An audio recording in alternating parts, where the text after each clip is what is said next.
पहले मैं पढ़ाई में कमजोर था, जी तब रिजर्वेशन का बेनिफिट लिया, जी है जी ना। जी अब फिर धीरे धीरे पढ़ाई अच्छी करने लग गया, जी तो मैं अच्छा हो गया। जी तो मैं काहे लूंगा एडवांटेज रिजर्वेशन लेते हुए, मैं जी एडमिशन पाया है 12वीं में, बीपीएड में, जी। सब में। तो जब नौकरी की बारी आई तो मेरे को लेना जरूरी है क्या? इम्पॉसिबल है। आज मेरिट में मेहनत करके आ रहा हूं मैं, तो क्या मेरा मेहनत मेहनत करने का अधिकार नहीं है मेरा? तो ये मतलब तो लेवल प्लेइंग फील्ड जो वाह है वाह मतलब वाह, इक्वल लेवल नहीं पे वो रहेगा सब वो हमारा। अंग्रेजी वाला जो क्योंकि वर्ड है ना, जी वो वहां नहीं नहीं, मतलब हमको नहीं समझ में आती। जी मतलब आप होते कौन हो? मेरी चॉइस है ना।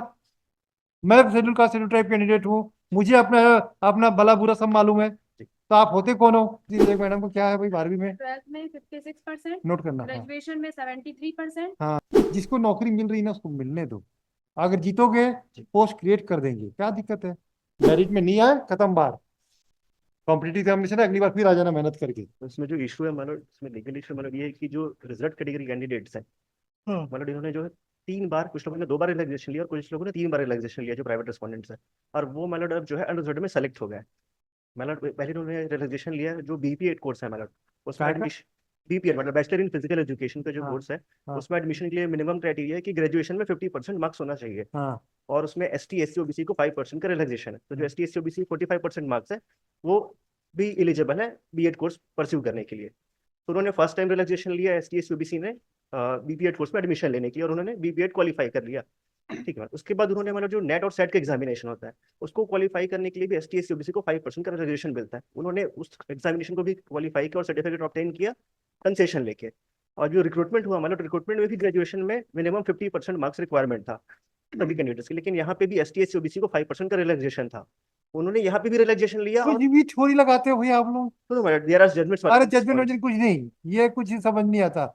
बेसिक चीज आप बताओ। जी अगर वो ST SC का है, जी तो वो अगर 12वीं में अगर उसको 5% रिलैक्सेशन का अधिकार है एडमिशन के लिए, वो जी एक अलग इशू हो गया, वहां कहानी खत्म। जी आप हर जगह तो रिजर्वेशन का बेनिफिट दे रहे हो, जी। तो क्यों नहीं दोगे भाई? तो मतलब हमारा भी कहना है कि वो जो हर एक का बेनिफिट ले रहे हैं तो उनका जो सिलेक्शन होगा वो उनके कैटेगरी में ही होगा, वो अनरिजर्व में सेलेक्ट नहीं हो सकते हैं। कोई जरूरी है क्या? जो दे आर जजमेंट्स नहीं। My Lord. अगर मान लीजिए वो यहाँ मेरिट में आ गया है, जी अगर पहले देखिए, पहले मैं पढ़ाई में कमजोर था, जी तब रिजर्वेशन का बेनिफिट लिया, जी है जी ना। जी अब फिर धीरे धीरे पढ़ाई अच्छी करने लग गया, जी तो मैं अच्छा हो गया।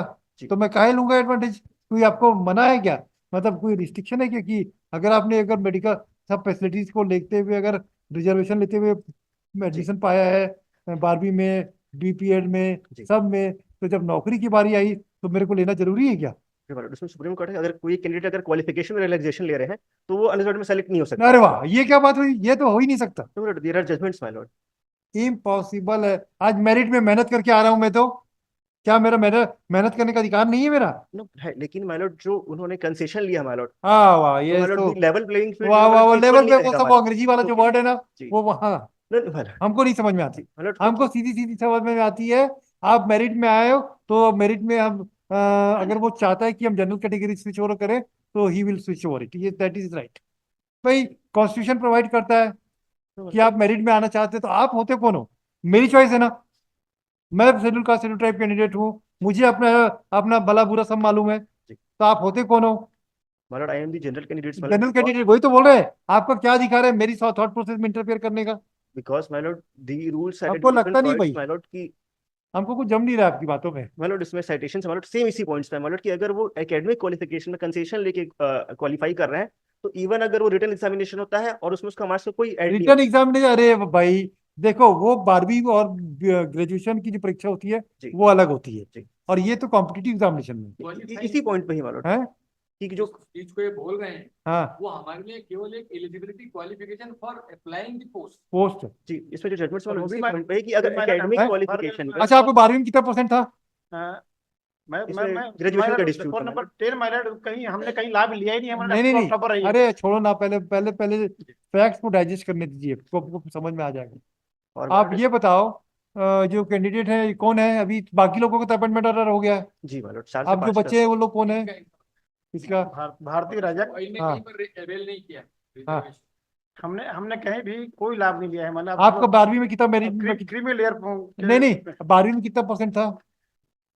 56 और BSc में, उसके बाद 73% है ना। और हायर एजुकेशन में 12th में 70 पेज पेज 25 नहीं हैं? Madam, page number 25। हाँ कितना परसेंट बताइए तो, क्या नाम इनका? हमारी रिप्लाई भारतीय रजक मैडम। हाँ क्या है भारती रजक मैडम को, क्या है भाई 12वीं में? 12th में 56%, नोट करना। हाँ ग्रेजुएशन में 73% हाँ और पीजी में 62%। सर साथ में नेट क्वालिफाई के साथ मैंने पीएचडी भी कंप्लीट की है। नेट में कितना, नेट में परसेंटेज थोड़ा रहता है, नहीं, वो तो सिर्फ, जो PhD किया हुआ उसको नेट की जरूरत फिर भी नेट भी पास हो आप। नेट पास। हाँ नेट फिर भी क्या, पास। फिर क्या है? PhD completed. है। इनका PhD भी कर स्पोर्ट्स में पीएचडी किया? स्पोर्ट में पीएचडी क्या होती है? क्या पीएचडी होती है स्पोर्ट? यौगिक साइंस, फिजिकल एजुकेशन को कोलैबोरेट किया यौगिक साइंस से। योगा से? हाँ, फिजिकल अभी? एजुकेशन को योग से कोलैबोरेट किया है। अभी 21 जून को है योगा डे, नोट कर लेंगे। यस, फिर क्या है भाई? अब नो मैडम, इनका जो ग्रेजुएशन उनका मार्क्स है 49 49 का, ये तो 71% बता रहे, कितना मैडम आपका? ग्रेजुएशन में 56 49 पॉइंट हैं? समथिंग मार्क्स है मैडम। 12वीं में कितना, ग्रेजुएशन में? ग्रेजुएशन हमारा बीपीएड होता है, हाँ बैचलर ऑफ स्पोर्ट फिजिकल, तो उसमें कितना हुआ? 77.75 77%। 70? 77 75। फिर क्या है भाई, आपको क्या तकलीफ है? इनका छोड़ो ना, हो गया खत्म। मैडम मैं थोड़ा सा ब्रीफ कर देता हूँ नहीं मैडम। नहीं, ये चीज को पहले आप बता दो। मैडम ये जो बता रहे हैं इनका बीपीएड का क्वालिफिकेशन हाँ। परसेंटेज बता रहे हैं, जो ग्रेजुएशन में तो जो रूल्स ग्रेजुएशन कौन सा ग्रेजुएशन होता मतलब है? 3 इयर्स ग्रेजुएशन कोर्स वो तो बीपीएड की तो एक होता है ना। साल का है मैडम, एक साल का है वो, एक साल का। एक साल का? BPED अच्छा एक मिनट एक मिनट, बी आप क्या बीएससी किए हो कि क्या किए हो?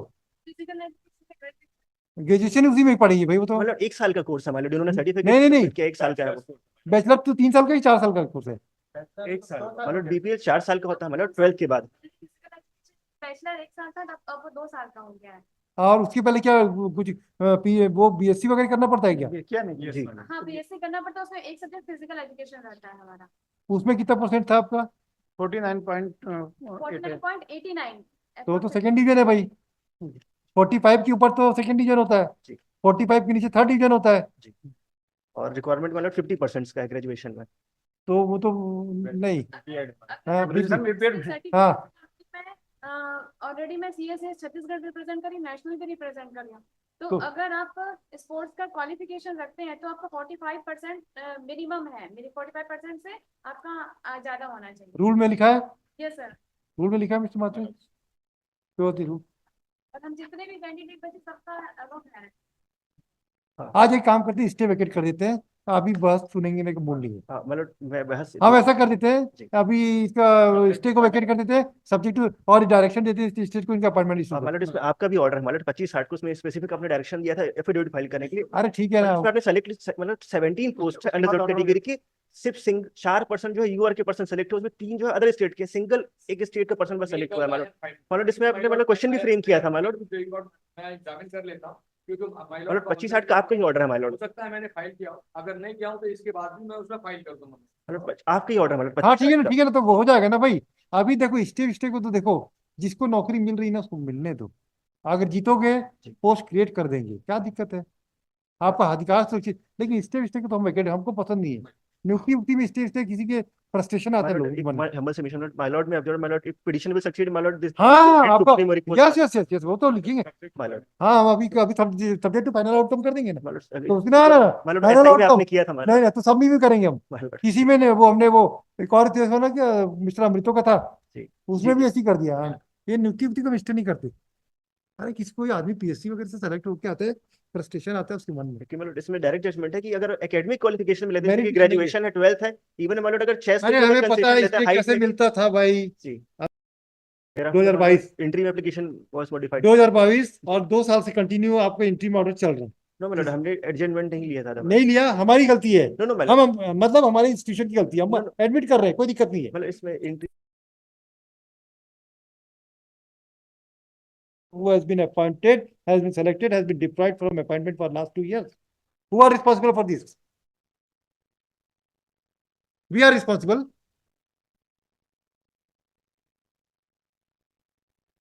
सब बीमारी को बंद कर दूंगा मैं।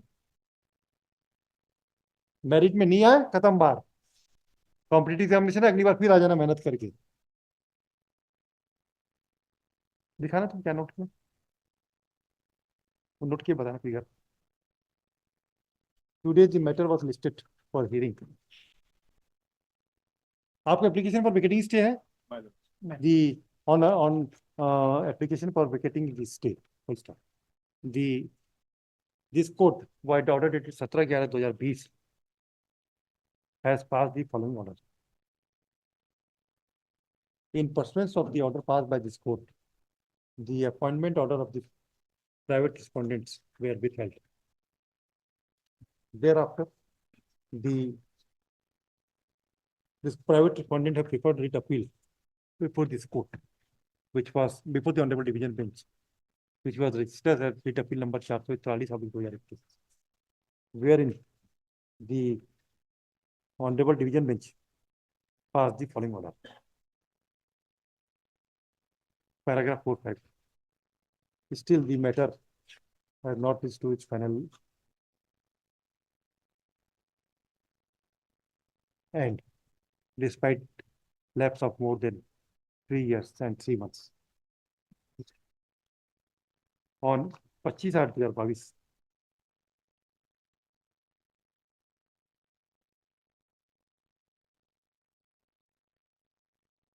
this court has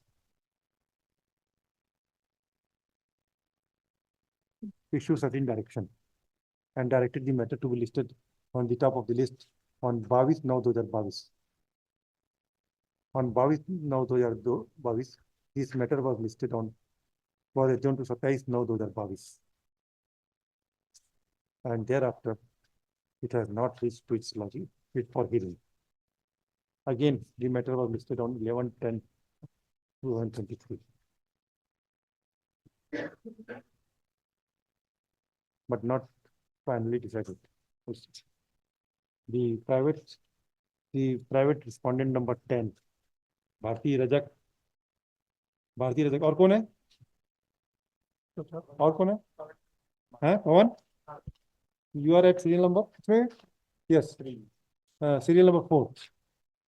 Have moved an application for 3, 4, 5. No, बाकी लोगों का तो अपॉइंटमेंट ऑर्डर इशू हो गया ना? नहीं मैडम, इन लोग का बचा हुआ है 3, 4, 5, 11, 12 का बचा। एक मिनट, 4, 5, एक मिनट। 3, हाँ, और 4, 5, हाँ, 11, 12। और 10 और 11 को 10 को मिल गया?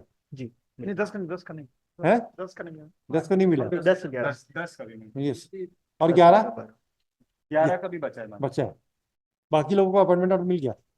मैंने नेम डिलीट करने का एप्लीकेशन ये लगाए थे और यहाँ से नेम डिलीट हो चुका है अभी मेरे। During pendency of the petition, the petitioner moved an application for deleting the name of respondent number 6, 7, 8, 9, 13, and 14, also. 14, which was allowed by this court on 11/10/2023. As such, the appointment of respondent number 3, 4, 5, 10, and 11 are still stayed at 12 in view of the interim order passed by this court. Therefore, an application for vacating the stay order was passed. The learned counsel for the petitioner would submit that the petitioner, since the petitioners have secured, have taken the objection, the benefits of reservation at the initial stage of their education,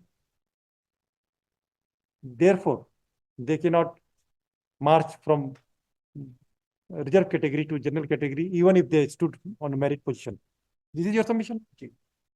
This was vehemently objected by the counsel for the private respondent as well as the PSC. This court has the private respondents number 10, Mr. Jha, appearing for respondent number 10, would submit that the petitioner's educational qualification cannot be said that cannot be prima facie reflect that she has been granted admission in the graduation course or in the higher secondary school and the undergraduation course or BPEd courses on account of reservation. Therefore, prima facie, the submissions made by the counsel for the petitioner is deserves to be rejected. To substantiate the submission, the counsel for the petitioner would submit that the petitioner has secured 12th में कितना था? 56%, 56% in 12th class, comma in BSc with physical education, her percentage was 49.88%. It has also been submitted that the petitioner has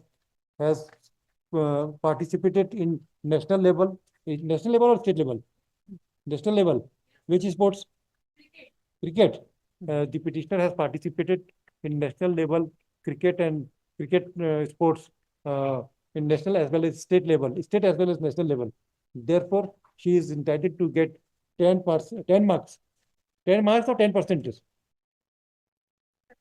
10% in addition to the है 10% है 10% है कि 10 marks है 10% relaxation. Therefore, she is entitled to get a relaxation of 10 marks, 10% of marks in her graduation course.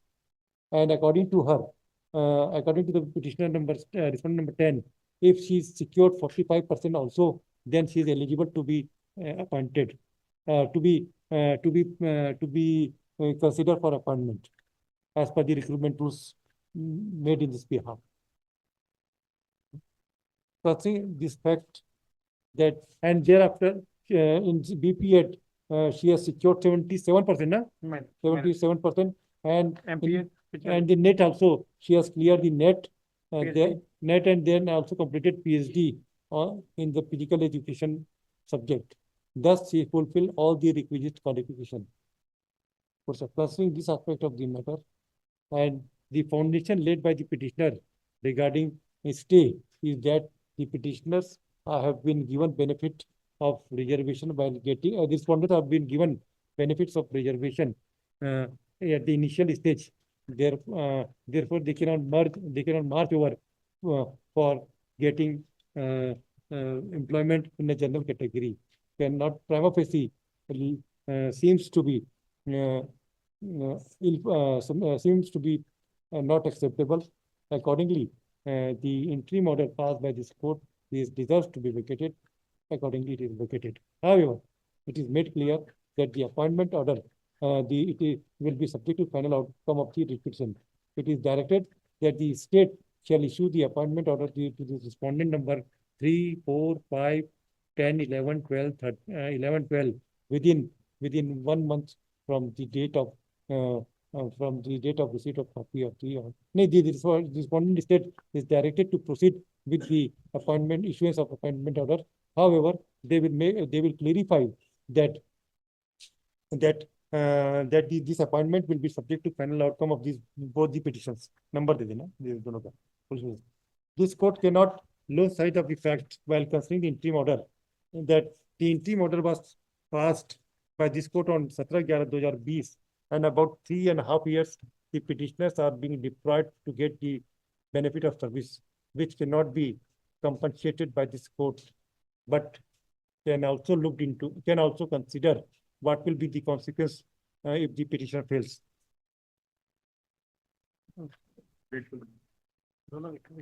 Both here. मतलब जो benefit relaxation का है वो लोग रिजर्वेशन का बेनिफिट अवेल नहीं किए, रिलैक्सेशन का benefit. Relaxation benefit. These are two different things, my lord. Next petition है भारतीय नंबर 5. हाँ. एक और पिटीशन है W4 Same order कर. नंबर 5 डल रहेगा. Same order कर. Both the are same issue involved. So इसमें appointment तो सब पे कॉमन ही है ना? जी कॉमन हाँ चलो common. Highly grateful.